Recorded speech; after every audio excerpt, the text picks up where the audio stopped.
Sam, my third question for you is, let's assume someone went to XN website and they saw a job posting and they are very much interested in the role and they want to apply. We all know that job seekers should customize their resume and cover letter to meet the qualification of the job they're applying to.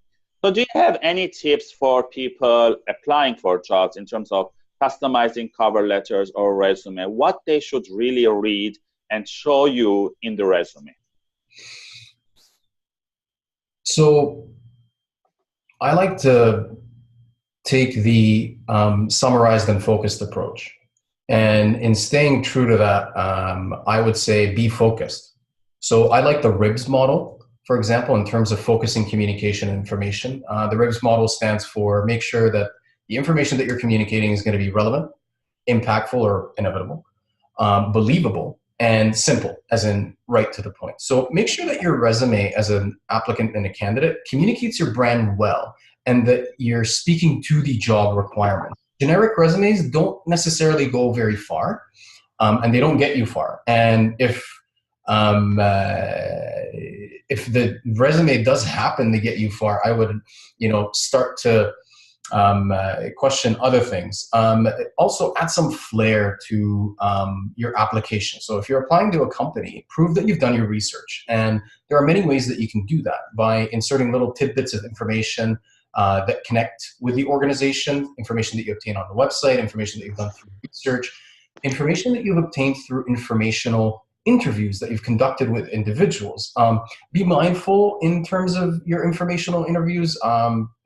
Individuals are, especially at higher levels, are typically, very crunched in terms of like their scheduled time, but it doesn't mean that you can't connect with them. I mean, essentially what you have to do is, or the suggested approach is, connect with the organization, understand what the organization wants and needs and what they're looking for, and make the determination for yourself because you understand your own brand, you understand what you have to offer, and you understand where you want to go.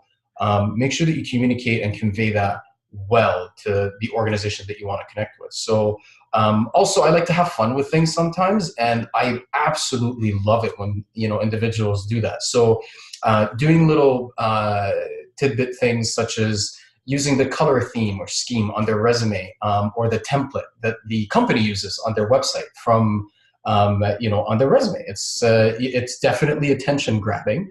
When you combine all of those elements together, the connectedness, the brevity and focus of information, and connectedness as in like networking, connecting with the brand of the organization, and making sure that you grab attention in a meaningful and respectful way, that's your formula for success in terms of approaching organizations. Yeah, thank you for that. But we also know that because companies use applicant tracking system, sometimes job seekers feel that when they are applying, no one is checking their resume, no one is reading it, and then they automatically get an email saying, thank you for applying. If we feel that your skill set meet, you'll be shortlisted. In terms of that, do you feel that applicant tracking system helps, but also doesn't help if the people applying don't have those keywords to put them on the top of the list? I mean, it's a very interesting question. So in terms of ATSs or applicant tracking systems for organizations, I tend to find that they're used in bigger sized organizations. At XN, we have about 100-ish employees. So we're a small, medium-sized business. With small, medium-sized businesses, you tend to find that the reliance on ATSs drops a little bit. But in terms of bigger companies like Oracle, SAP, etc., where you have thousands of employees, yes, they will use applicant tracking systems. So in terms of bigger organizations, in terms of organizations that have to deal with so much volume when they hire, definitely, yes, applicant tracking systems are definitely going to be very useful, crucial, and pivotal to the success of that. Now, in terms of understanding how applicant tracking systems work for candidates and individuals, there's definitely room for resume optimization, if you know what I mean. And it's your classic old search engine optimization approach in terms of making sure that you pick up the keywords from the job posting and just peppering those keywords out throughout your resume.